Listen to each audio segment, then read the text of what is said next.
¿Cuántos creen en el Espíritu Santo? No, hablando en serio, a ver, levante la mano el que cree en el Espíritu Santo. Ok, ¿cuántos le dan un aplauso al Espíritu Santo? Gracias a Dios por la bendición tan grande que el Señor nos da con su Espíritu.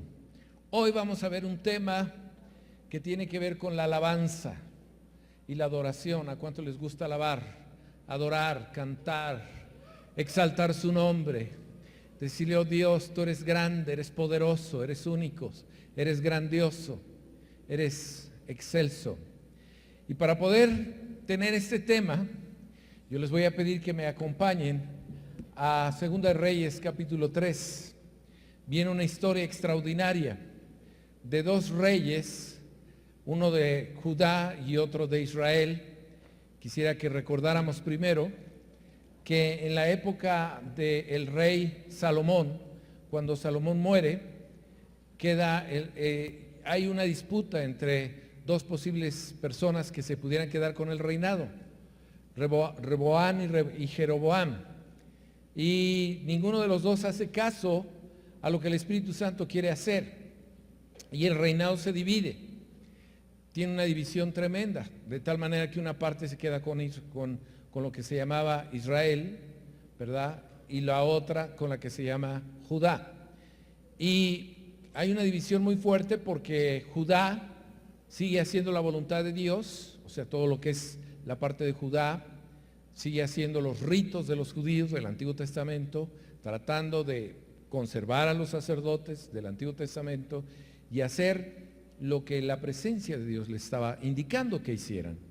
Pero por el otro lado tenemos a Israel, que ellos se tuvieron que ir a otra zona, a otro lugar diferente. Y como ellos no querían ir hasta donde estaba, digamos así, el tabernáculo donde tenían las reuniones, ellos empezaron a implementar sus propias reuniones. Y sus propias reuniones, pero ya con sus sacerdotes que no había escogido Dios, con gente, profetas que no había escogido Dios, profetisas que no había escogido Dios.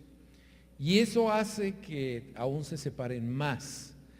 Y de repente llegamos, porque reinados de reyes, si tú lees Primera y Segunda de Reyes o Crónicas, vas a encontrar que y reinó el rey fulano de tal en Judá, y reinó el rey fulano de tal en Israel. O sea, estamos hablando de los judíos, estamos hablando de lo mismo, pero unos reinaron en una parte y otros reinaron en otra parte.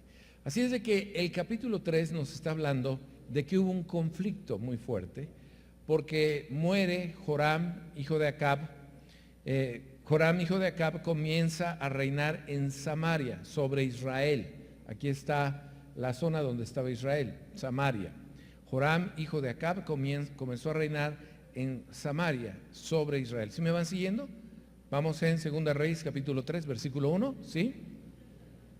Y en el versículo 2 dice: e hizo lo malo ante los ojos de Jehová. Aquí está, porque siempre te dice que si un rey hizo lo bueno, hizo lo malo. Este hizo lo malo, aunque no como su padre y su madre, porque quitó las estatuas de Baal, o sea, la idolatría de su padre que había hecho. Pero se entregó a los pecados de Joram, hijo de Nabat, que hizo pecar a Israel y no se apartó de ellos. O sea, había una cantidad de pecados ahí que no quiso dejar de hacerlo y no se apartó de ello.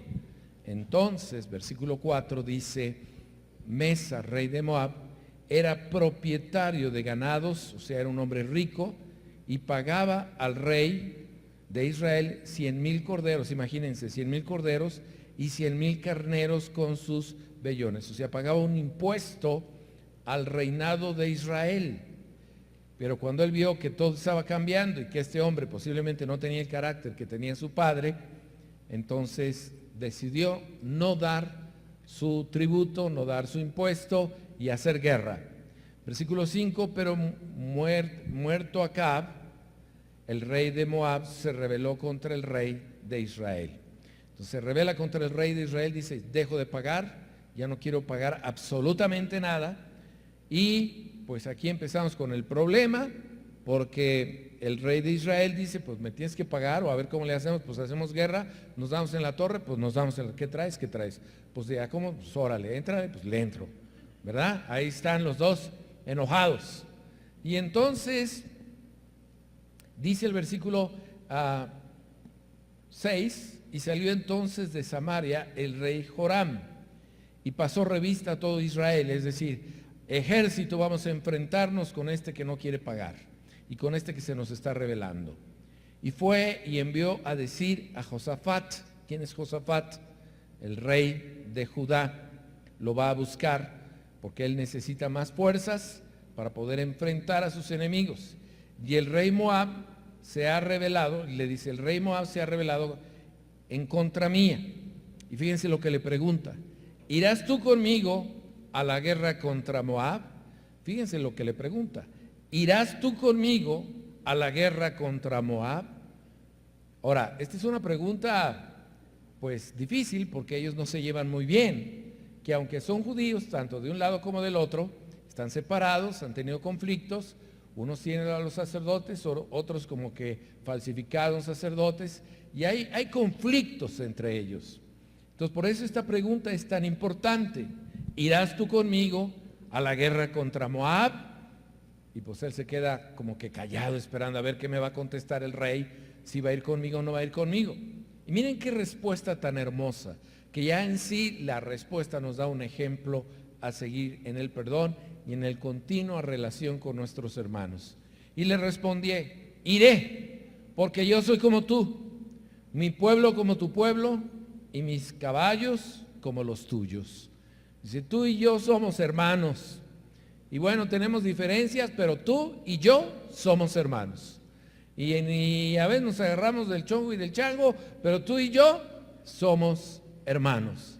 Así es de que iré, voy a ir y juntamente contigo. Pues así es de que el rey de Israel pues se puso muy contento porque los dos iban a ir. Versículo 8 le pregunta, ¿por qué camino iremos? Y él respondió, por el camino del desierto de Edom. Dice, mira, vamos pues por el desierto, como que le vamos a dar media vuelta, vamos a un lugar donde no se espere que vamos a llegar. Era la estrategia militar que estaban utilizando precisamente para poder enfrentar a sus enemigos. Versículo 9, salieron pues el rey de Israel, el rey de Judá, y se unió otro rey, el rey de Edom, y como anduvieron rodeando por el desierto 7 días. ¿Cuántos días? ¿Cuántos días?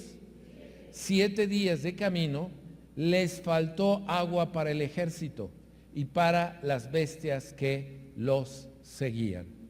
Ellos traían toda una estrategia militar y ellos creían que iban a derrotar a sus enemigos. Ellos sabían que tenían que llevar a todo el ejército, llevaban toda esa indumentaria, pues lo que se usaba en aquel entonces, un día, ahí vamos, 2 días, ahí vamos, 3 días, ahí la llevamos 4 días, como que más o menos la llevamos 5 días, pero al 6.º día yo creo que ya estaban, que no tenían agua, ni ellos ni sus animales. Y empezó el miedo, empezó la crítica, empezó a decir, ¿qué va a pasar con nosotros? Hasta que llegan al 7.º día y se dan cuenta que ya no tienen agua, que ya no tienen fuerzas, que ya no tienen la fuerza suficiente ni siquiera para llegar a las cercanías con sus enemigos. Y entonces definitivamente hay temor en el pueblo de Israel y de Judá. Comienzan a sentir que las cosas no les están saliendo como ellos quisieran. Yo no sé cuántos de nosotros nos hemos sentido así en nuestra vida personal. Cuando de repente cosas que pensabas que iban a suceder, planes que tenías que te iban a funcionar, situaciones que decías esto se va a dar, no se da, y entonces vemos al pueblo como que hablando en contra de Dios o en contra de, pues entonces nos mandó Dios o no nos mandó Dios. Vamos, ¿esto es idea de Dios o es idea de nosotros? Fíjense cómo dice entonces, versículo 10, el rey de Israel dijo, ¿qué ha llamado Jehová a estos 3 reyes para entregarlos en manos de los moabitas? El rey de Israel es el primero que dice, caray hombre, teníamos toda la seguridad que veníamos en el nombre del Señor y nos van a entregar en las manos de los moabitas. Muchas veces nosotros tomamos una actitud, aunque tal vez no decimos nada verbalmente, tal vez no lo confesamos, pero la tristeza, el desánimo, hace de alguna manera que tú digas, caray, pues Dios no sé si esté conmigo o no está conmigo. Y entonces están tristes y todo el pueblo, el ejército, los soldados, pues están viendo cuál es la decisión que los tres reyes toman. Y el siguiente versículo es un versículo muy importante, donde dice el versículo 11, mas Josafat dijo, ¿no hay aquí profeta de Jehová para que consultemos a Jehová por medio de él? Me fascina. Lo podemos decir en voz alta todos. 1, 2, 3. ¿No hay aquí profeta de Jehová para que consultemos a Jehová por medio de él? Como que nosotros no estamos sedientos, se me hace. Ni tampoco estamos desesperados, se me hace. Vamos a decirlo como si estuviéramos sedientos y desesperados y a punto de morir. 1, 2, 3. ¿No hay aquí profeta de Jehová para que consultemos a Jehová por medio de él? Y pues la gente estaba esperando y algo extraordinario sucede. Un milagro. Porque dice aquí, y uno de los siervos del rey de Israel respondió y dijo, aquí está Eliseo, hijo de Safat, que servía a Elías. Eliseo, el profeta más amado de su tiempo, querido. La primera pregunta, por eso digo que es un milagro, ¿qué estaba haciendo Eliseo entre el ejército 7 días caminando? Eliseo iba con todos a pesar de que no le simpatía, vamos, no tenía una buena relación con el rey de Israel. Eliseo iba en el camino. Y yo creo que Eliseo iba en el camino porque Dios le ha de haber dicho, ve. Y el otro ha de haber pensado, ¿para qué? Ve. Pero ¿cómo de qué? Ve. ¿Pero qué voy a hacer yo? Ve. Y en medio de la necesidad, a punto de desfallecer de sed, el pueblo busca al profeta. El profeta tiene la voz de Dios para preguntarle, ¿qué hacemos, Señor? ¿Qué vamos a hacer? ¿Cómo estamos en esta situación? Y entonces viene un siervo del rey de Israel que conocía al profeta.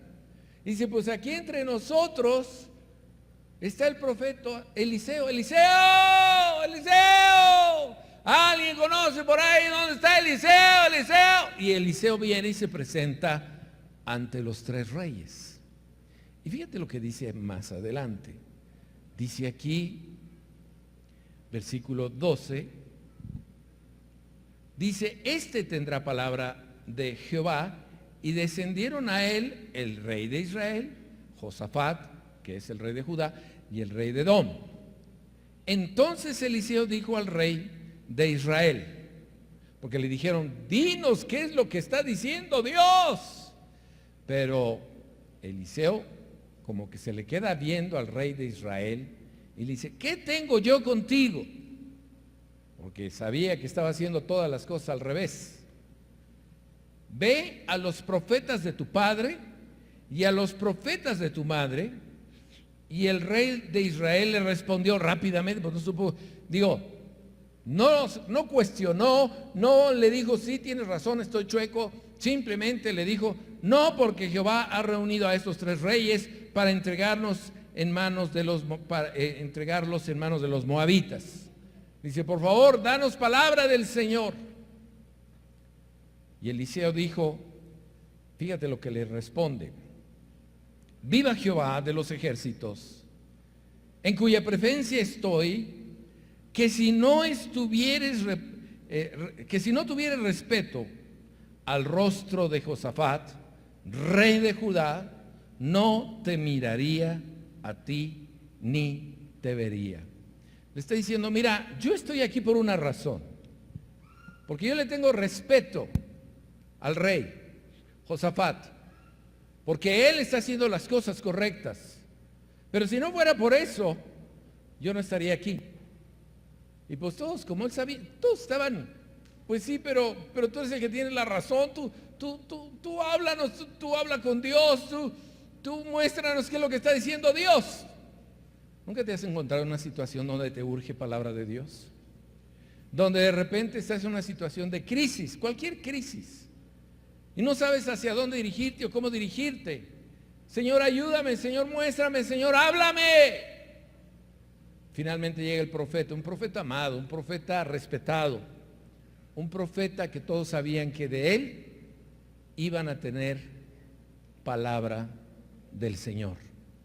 Así es de que en el versículo 15, que es el versículo importante de nuestro estudio, dice: mas ahora traedme un tañedor. Mas ahora traedme un tañedor. Repitan todos conmigo eso. Mas ahora traedme un tañedor.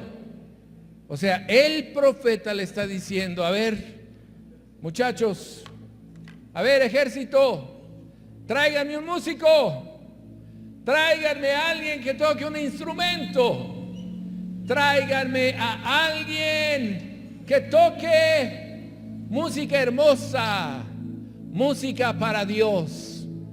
Y todos estaban con unos ojotes como diciendo que tienen que ver una cosa con la otra.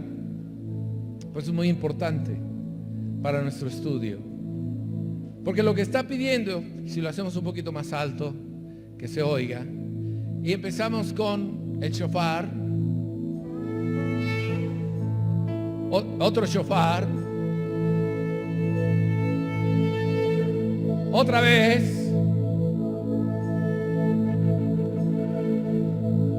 ¿qué es lo que pasa? La presencia del Espíritu Santo desciende. El poder de Dios comienza a descender. ¿Cuántos lo creen? ¿Cuántos lo reciben? Y escúcheme bien. No era el tiempo para alabar a Dios, ni para adorar a Dios. Era el tiempo para tener una respuesta. Era el tiempo para preguntarle: Señor, dinos qué vamos a hacer y cómo lo vamos a hacer. Porque aquí la Escritura nos dice: traedme un tañedor. Y fíjate, y mientras que el tañedor tocaba, la mano de Jehová vino sobre el profeta. Escúchame. Cuando alabamos a Dios, cuando glorificamos su nombre, la unción del Espíritu de Dios desciende. Dale un aplauso al Rey de Reyes. La unción desciende. El profeta lo que necesitaba era escuchar la voz de Dios. Lo que el profeta necesitaba, panderistas, toquen, era escuchar la voz de Dios. Y para que el profeta pudiera escuchar la voz de Dios, escucha, en medio del temor. Imagínate, yo no sé si tú yo creo que sí, has estado en un ambiente donde todos tienen miedo. Ahora que fue el temblor el año pasado, tú ibas en las calles y se sentía el miedo, lo sentías. Yo cuando iba caminando me daban ganas de llorar, pero de tristeza por ver todo lo que se veía ahí.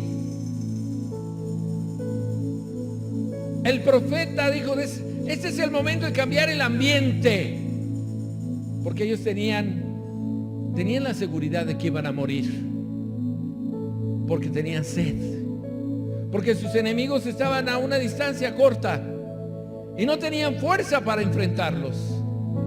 Se estaban secando, se secaban por dentro, se secaban por fuera.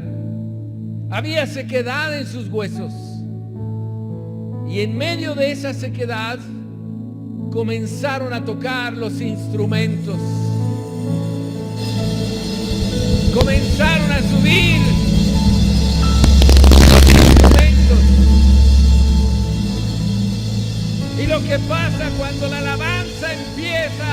cuando los músicos comienzan a buscar la presencia de Dios, comienza a cambiar el ambiente, comienzas a unirte a los instrumentos, con el instrumento de tu boca, con el instrumento de tus palmas, con el instrumento de tus manos. Te olvidas del problema, te olvidas de la vicisitud, te olvidas de lo que está pasando y empiezas a clamar al Rey de Reyes, al Señor de Señores, al único Dios verdadero, al que te dio la vida, al que te da la paz, al que te da la bendición.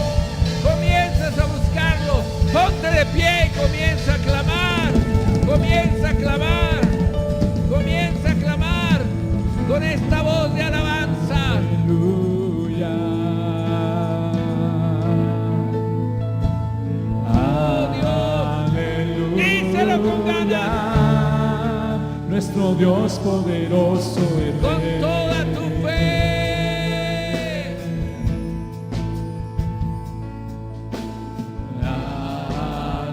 Aleluya. Los jóvenes pasen aquí al frente.